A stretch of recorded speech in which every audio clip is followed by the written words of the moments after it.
बिस्मिल्लाहिर्रहमानिर्रहीम। एक अज़ीज़ का सवाल है कि काबतुल्लाह को अल्लाह ताला ने सारे आलम की हिदायत का ज़रिया बनाया है, तो क्या इसमें गैर मुस्लिम भी शामिल हैं या नहीं हैं? जवाब इसका यह है कि कुरान मजीद में अल्लाह रब्बुल इज़्ज़त ने इरशाद फरमाया, इन्ना अव्वल बैतिन वुदिअ लिन्नासि लल्लज़ी बिबक्कता मुबारकम व हुदल लिल आलमीन।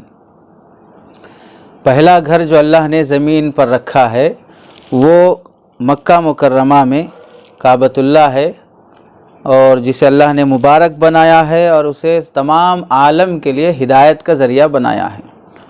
इसमें ज़ाहिर सी बात है हुदल लिल आलमीन जो अल्लाह ने फरमाया है, आलमीन में इंसान शामिल हैं, पूरे आलम में बसने वाली कायनात की तमाम ज़ीरू इसमें शामिल है, जानदार इसमें शामिल हैं, तो इसमें मुसलमान भी दाखिल हैं और गैर मुस्लिम भी दाखिल हैं। काबतुल्लाह के ज़रिए से अल्लाह ताला इंसानों को भी हिदायत देते हैं और गैर मुस्लिमों को भी हिदायत देते हैं। लेकिन ज़ाहिर सी बात है, जिस तरह दवाई है, कोई दवाई ऐसी है कि जिसे खाने से किसी को सेहत मिलती है, बाज़ मरतबा उस दवाई को खाने से सेहत नहीं मिलती बल्कि बीमारी और बढ़ जाती है।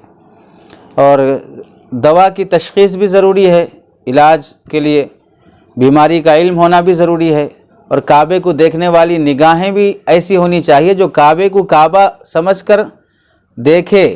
जैसे दवाई को इलाज का ज़रिया समझकर इस्तेमाल करे, तो अगर दवाई को कोई आदमी तनकीद की निगाह से और उसे हिकारत की निगाह से कभी खाता कभी फेंक देता, इस तरह का मामला उसके साथ रहेगा, तो जाहिर सी बात है दवाई से कोई फ़ायदा नहीं होगा। ऐसे ही रूहानी बीमारियों की दवा अल्लाह ने जिन चीज़ों को बनाया है उनमें से एक दवा काबतुल्लाह भी है। इससे भी कुफ्र जो सबसे बड़ी बीमारी है वो ख़त्म हो जाती है। और तारीख़ में ये बात शाहिद है, बहुत से काफिरों को अल्लाह ताला ने काबे की ज़ियारत से हिदायत दी है। हाल में हज़रत मौलाना पीर ज़ुल्फ़िकार साहब दामत बरकातुहुम ने अपनी खुतबात में एक वाक़या भी ज़िक्र किया है, जिसमें एक गैर मुस्लिम दोस्त का वाक़या नक़ल किया गया जो इस्लाम पर एतराज़ात करता था, उसकी तहक़ीर तज़लील करता था। बाद में अल्लाह ने उसे किसी सख्त बीमारी में मुब्तला कर दिया।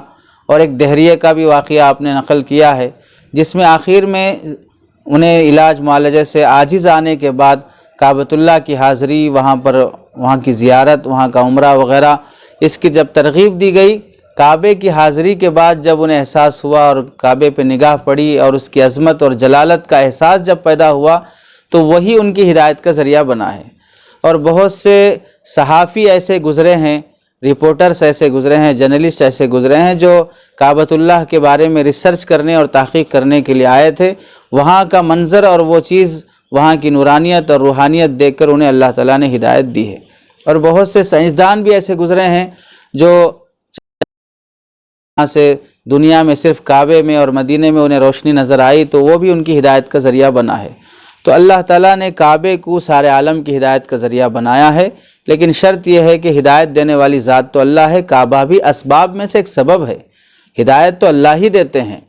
अब किसी को अल्लाह चाहते हैं तो देते हैं, किसी को नहीं चाहते हैं तो नहीं देते हैं, वो अल्लाह की मर्ज़ी है। लेकिन देखने वाली निगाहें भी वैसी चाहिए जिससे उन्हें हिदायत मिले। तो सवाल में जो बात आई थी वो ये है कि काबे को अल्लाह ने सारे आलम के लिए हिदायत का ज़रिया बनाया है, उसमें मुसलमान भी शामिल हैं और गैर मुस्लिम भी शामिल हैं।